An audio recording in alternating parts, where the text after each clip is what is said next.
I never thought I'd be sharing this story, but here I am.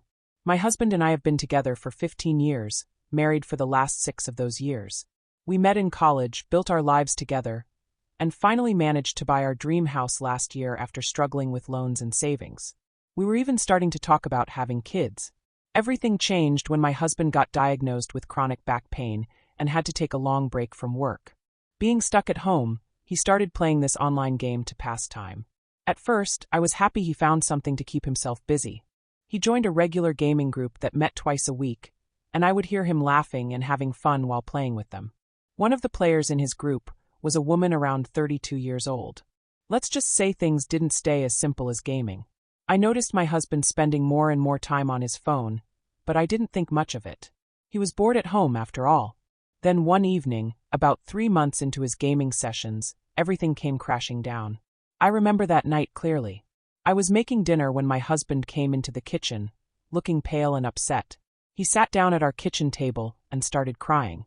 I'd only seen him cry twice before in our entire relationship, so I knew something was seriously wrong. He told me he needed to confess something. That's when I learned about Raven. It was her gaming username. What started as friendly chats during game sessions had turned into private messages, then video calls, and eventually into something more. He told me she had confessed her feelings for him last week, and he realized he had feelings for her too. They had tried to keep things friendly after that, he said, but ended up sending flirty messages and having long late-night calls. My husband showed me their chat history. He said he wanted to be completely honest. I wish he hadn't. Reading their conversations, seeing them talk about their feelings, seeing the suggestive messages they sent each other. It felt like someone had punched me in the stomach. She had asked to meet him in person, but he said he refused because he knew it would make things too real. I couldn't stay in the house that night. I went to stay with my friend Zara, who has always been my rock during tough times. I spent the night crying and trying to figure out what to do. My husband kept sending messages saying he was sorry, that he would choose me, that he wanted to make things right. After 2 days, I went back home. I decided to give him another chance because he seemed genuinely sorry and had come clean before things got physical. We had long talks about our relationship, about what we both wanted, about how we could make things better. I told him I was hurt, but appreciated his honesty. I thought we were making progress. Then, about a week ago, he dropped another bomb. He asked if I would consider opening up our marriage. He said he still wanted our life together, the house, the future kids, everything we planned, but he couldn't ignore his feelings for Raven. He suggested we could try polyamory, with clear boundaries and communication. He even mentioned that our friends Kai and Maya are in an open marriage, so we could learn from them. I'm sitting here now, trying to process all of this. I know about polyamory. It's not that I'm against it, but I never imagined myself in that kind of relationship. And it feels different when it's suggested after an emotional affair has already happened. Part of me wonders if this is just his way of trying to continue what he started with Raven, but with my permission this time. I've been losing sleep over this, barely eating, and can't focus at work. I keep wondering if I'm being too traditional, if I should be more open-minded. But then I remember how this all started, with lies and secret messages, and I don't know if I can trust him enough for something like polyamory to work. I needed to figure this out, so I decided to take a week off to really think things through. During this time, I learned some things that changed everything. First, I found out that Kai and Maya, our supposedly wise polyamory mentors, were actually the ones who suggested this idea to my husband. They told him it could save our marriage and that it was better than cheating. I stopped talking to them immediately. Some friends they turned out to be. I also discovered that Raven hadn't met up with my husband mainly because she lives in another country, not because he was being noble by refusing. When I learned this, I went and got tested for STDs just to be safe. Thankfully, everything came back negative. After a week of thinking, I sat down with my husband for a serious talk. I told him exactly how his actions had hurt me. I explained that turning to polyamory now would just be a way to make his emotional affair acceptable. Real polyamory, I told him, is built on trust and honesty, both of which he had already broken. He broke down completely during our conversation. For the first time, he admitted that he knew all along that asking for an open marriage was selfish. He just didn't want to lose either of us. He offered to cut all contact with Raven, gave me full access to his phone and computer, and suggested we try marriage counseling. Since then, he's been trying really hard. He's more attentive, helps around the house more, and keeps telling me how sorry he is. Sometimes he admits he's doing these things partly out of guilt, which I appreciate because at least he's being honest. We managed to get an appointment with a marriage counselor, but it's 2 months away.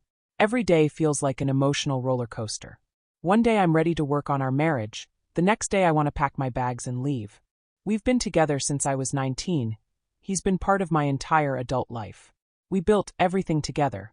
He was there when my dad passed away, when I struggled with my first job, when I needed surgery 3 years ago. But then I think about starting over. Finding a new place to live, dating again at 34, rebuilding my life from scratch. It all seems overwhelming. Sometimes I wonder if I'm just staying because I'm scared of being alone. Or maybe I'm being too forgiving. The thought of him sharing intimate conversations with another woman still makes me feel sick. During one of our talks, he told me he got addicted to the attention Raven gave him. He said he felt I didn't show enough love anymore. I reminded him that during this time, I was working full-time while also taking care of him during his back problems. I cooked his meals, helped him with physical therapy, and managed all our household responsibilities. How is that not showing love? The whole situation has made me look back at our relationship differently. Were there signs I missed? Was I too caught up in our routine? Too trusting? I've started seeing a therapist on my own to help sort through these questions. She's helping me understand that just because we have history doesn't mean I have to stay if I'm unhappy. My husband's behavior has changed since cutting contact with Raven. Sometimes he gets moody or distant, and I can tell he's missing her. He never blames me for these feelings, but knowing they exist hurts just the same. It's like watching someone go through withdrawal, except the drug was my husband's emotional affair partner. The past few months have been the hardest of my life, and things got worse before they got better. I need to share what happened since my last update, if only to help others who might be going through something similar. I tried moving out 3 separate times. Each time, I'd stay with Zara for a few weeks, trying to clear my head. And each time, I'd end up coming back because my husband would promise things would be different. But they never were. Instead, things got darker. He started behaving in ways I'd never seen before. He'd show up at my workplace with flowers, even though I'd told him I needed space. He'd send me countless messages about how he couldn't live without me. When I wouldn't respond, he'd threaten to hurt himself. He'd grab my hand or try to hug me even after I clearly said I didn't want to be touched. That's when something clicked. I started talking about this behavior in my therapy sessions, and my therapist helped me see something I'd been blind to for 15 years. I was in an abusive relationship. Not the kind you see in movies with yelling and violence, but something quieter and more subtle. Looking back, I can see it now. How he'd make me feel guilty for spending time with friends. How he'd act hurt if I didn't respond to his messages immediately. How he'd remind me of everything he'd done for me whenever we disagreed about something. How he'd make small comments that made me doubt myself. It was never aggressive or mean, just constant little things that, over 15 years, turned me into someone who always put his needs first. The gaming affair and asking for an open marriage? That was just the latest example of him thinking only about what he wanted.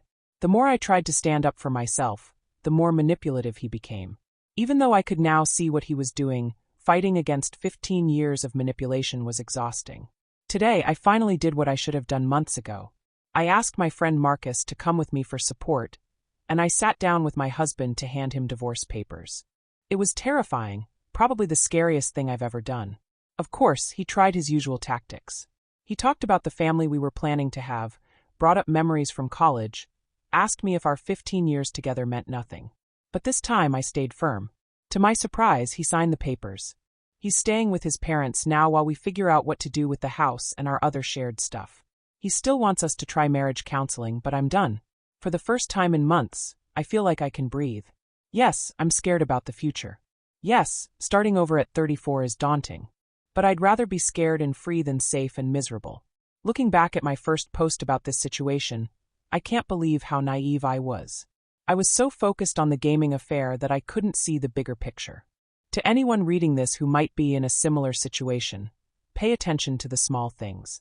If your partner makes you constantly doubt yourself, if they make you feel guilty for having boundaries, if they use your love against you, that's not love, that's control. I know it won't be easy going forward. We still have to go through the whole divorce process, divide our assets, sell the house, and rebuild our separate lives. But I finally feel like I'm choosing myself. The hardest part is that most of our friends still think he's a great guy who just made one mistake. He's always been good at making people like him. That's what makes this type of abuse so complicated. It's hard for others to see, and sometimes it's hard for us to see it ourselves. But I'm ready for whatever comes next. My therapist helped me understand that just because someone was part of your past doesn't mean they need to be part of your future. Right now, I'm focusing on healing and rediscovering who I am without him. For the first time in my adult life, I get to put myself first. To everyone who commented on my previous posts and helped me see the truth about my situation, thank you. You helped me find the strength to choose myself. Sometimes it takes a stranger to help you see what you've been trying not to see for years. Thank you for watching. If you enjoyed this story, please hit that subscribe button to help us reach our goal of 1,000 subscribers. Don't forget to give it a thumbs up and share it with friends or family who might enjoy it too. Your support means a lot. And if you have any thoughts, questions, or story ideas, drop them in the comments below. I'd love to hear from you. See you in the next story.